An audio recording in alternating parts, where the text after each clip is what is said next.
खड़गे का action plan, माया और चंद्रशेखर।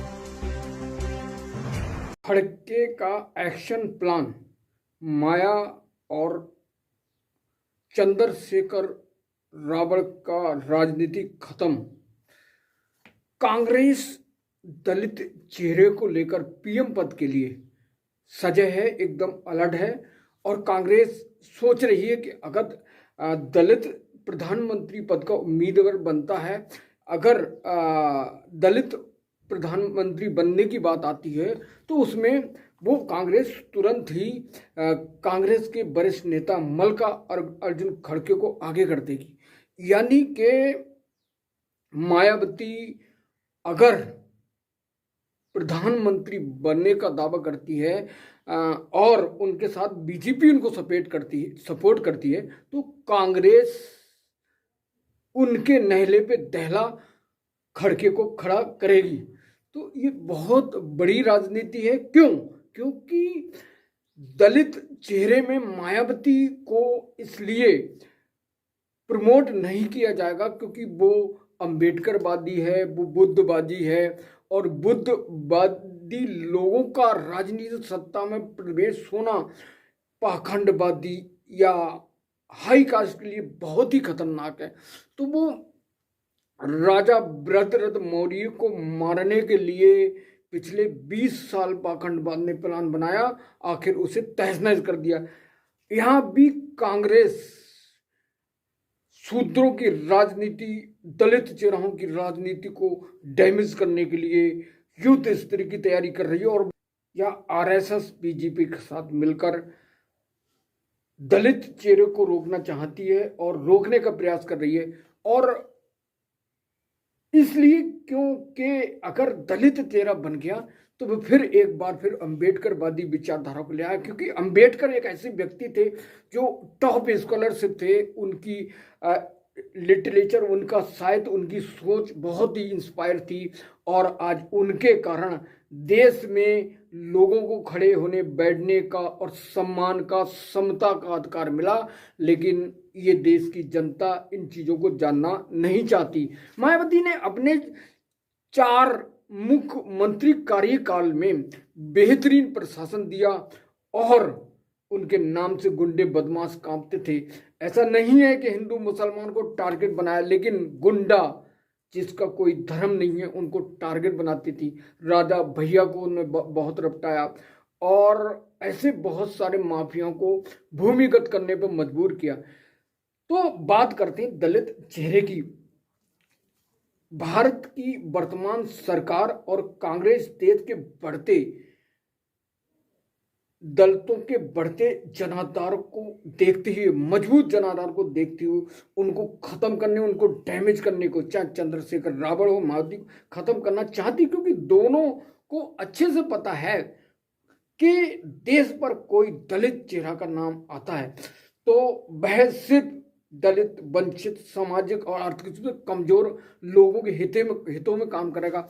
यही नहीं चाहती है कांग्रेस या अन्य, क्योंकि अगर ऐसा हुआ तो वो अपनी सरकार के दौरान कैसे घोटाले करेंगे, कैसे राज करेंगे, कैसे बैठकर आराम से सत्ता को पाकर देश पर राज करेंगे। तो देश का कोई भी दलित चेहरा जब सत्ता पे पहुंचेगा तो मैंने पहले बताया कि वो अम्बेडकरवादी, बौद्धवादी होगा। तो जब वो बौद्ध अम्बेडकरवादी होगा तो निश्चित वो देश की हित के लिए काम करेगा, क्योंकि देश और दुनिया जानती है मायावती के प्रशासन को। मैंने बताया पिछले कि 4 मुख्यमंत्री कार्यकाल में उन्होंने एक बेहतरीन प्रशासन दिया और गुंडे माफिया को भूमिगत होने पर मजबूर कर दिया। सूत्रों से ज्ञात हुआ है कि अंबेडकरवादी विचारधारा खत्म करने के लिए बड़े बड़े पिछले 20 साल से प्रयोग किए जा रहे हैं और उनका सोच है, कांग्रेस या हाई कास्ट की सोच है कि अगर दलित चेहरा दिल्ली की गद्दी पर बैठ गया तो बहुत बड़ा जुल्म हो जाएगा। इसलिए उन्हें रोकने के लिए कांग्रेस हमेशा प्लान बनाती रहती है। इसलिए मल्लिकार्जुन को आगे लाकर मायावती को डैमेज करने का जो प्लान बनाया है वो कांग्रेस ने तैयारी की है। अगर 2024 के इलेक्शन में बीजेपी और कांग्रेस दोनों मिलकर शूद्रों और दलितों के दमन करने, उन्हें राजनीतिक सत्ता पाने से रोकने के लिए बड़े बड़े प्रयोग करती आई है। और इस प्रयोग में ऐसी वोट का ध्रुवीकरण करना उनका मेन एजेंडा रहता है। इसलिए चंद्रशेखर रावण को आगे कर कर मायावती को कमजोर करना, और इसलिए दोनों 1/2 1/2 दोनों भाग में होंगे, और दोनों के जो वोट बंटवारा होंगे तो तीसरा उसका मौका फायदा उठा जाएगा। और अपने लक्ष्यों में पहुंचने के लिए 2014-2019 में बीजेपी सफल हुई, और कांग्रेस पिछले दशक में भी सफल हुई है, क्योंकि वह दलित चेहरा को इग्नोर करना चाहती, क्योंकि वह सत्ता पर ना बैठे। 2024 में बीजेपी का जीतने का मंत्र, भाजपा के पास बहुत सारे ऐसे मजबूत एजेंडे हैं जो भारतीय मीडिया को आगे करके अपने एजेंडों को देश के कोने कोने पर पहुंचाती है। और दूसरा एजेंडा है परिवारवाद। जो स्थानीय पार्टी थी पूरे देश की, चाहे डीएमके पार्टी कह लो, चाहे जयललिता की पार्टी कह लो, चाहे चंद्रबाबू नायडू की पार्टी कह लो, चाहे ममता बनर्जी की पार्टी कह लो, चाहे अरविंद केजरीवाल की पार्टी कह लो, चाहे मायावती की पार्टी कह लो, चाहे अखिलेश यादव की पार्टी कह दो, इन सब का एजेंडा परिवारवाद को बढ़ाना है। पिता के बाद बेटे को सत्ता में, भतीजे को या चचा को, और वो एक पार्टी है जो शरद पवार की है, तो शरद पवार ने अपने भतीजों को अजित पवार को भी आगे बढ़ाया। तो ये परिवारवाद की राजनीति को खत्म करने मोदी ने तैयारी की, और परिवारवाद के असर के कारण 2014-19 में सत्ता में लौटी। तो परिवारवाद का एजेंडा बीजेपी के पास बहुत मजबूत है, इसके पास इसका जवाब किसी के पास नहीं है। और जब भी बात आती है परिवारवाद की, तो विपक्ष के नेता, इंडिया गठबंधन के नेता कहते हैं कि भाई उसमें परिवारवाद नहीं है, जैसे राजनाथ सिंह के बेटे को टिकट दे दिया, ऐसे बहुत सारे लोग हैं जिनको टिकट दे दिया, लेकिन एक सांसद या मंत्री अपने बेटे को टिकट दे डाला, ये गलत है। और मोदी और योगी दोनों एक ऐसे चेहरा हैं जिनके आगे पीछे कोई नहीं है, और इसलिए वहां परिवारवाद नहीं, इसलिए देश की जनता उनमें आस्था करती है, और आस्था के कारण वो 2024 में फिर लौटने के चांस बन रहे हैं, क्योंकि 2014-2019 इसका प्रयोग रहा है और वो जीती आई। तो बीजेपी ने जहां 2023 उपचुनाव जो घोसी में हुआ अभी जल्द में नजदीक, तो उसमें धारा सिंह चौहान को बीजेपी ने चुनाव लड़ाया, जो समाजवादी से लौट कर आए थे, और उसके कारण उसमें जो मायावती का पारंपरिक वोट था, जो एससी वोट था, वो सारा समाजवादी को ट्रांसफर हो गया, क्योंकि मायावती ने अपने पत्ते ना आज खोले थे ना कल खोले, क्योंकि अगर वो बीजेपी के साथ समझौता करती तो वहां बीजेपी जीतती, इसलिए उनने अपने पत्ते को खोला नहीं रखा। मतलब सदियों पुराने राजा चंद्रगुप्त मौर्य से लेकर बृहद्रथ मौर्य और आज तक दलितों का दमन करने का काम किया जाता है। जैसे ऐसी प्रथाओं को लाया इन मनुवादी द्वारा, उसमें सती प्रथा, दासी प्रथा की आड़ में लोगों को व्यापार और राजनीतिक प्रसिद्धि प्राप्त होती है।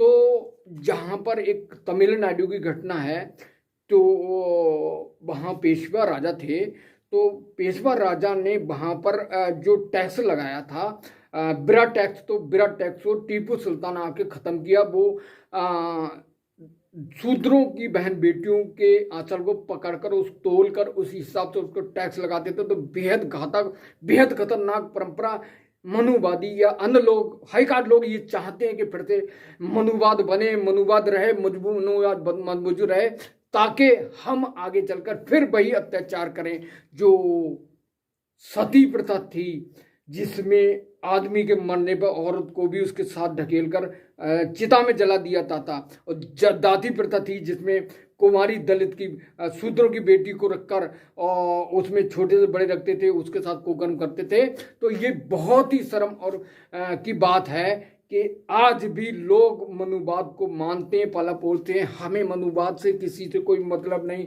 लेकिन अत्याचार जो करते हैं वो बेहद शर्मनाक है। इसलिए दलित चेहरों को रोकना का प्रयास किया जा रहा है। तो अगर ये सब जो मनुवाद को बढ़ावा देते हैं तो इससे ब्राह्मणवाद को बढ़ावा मिलता है और ये लोग सत्ता में पहुंचते हैं।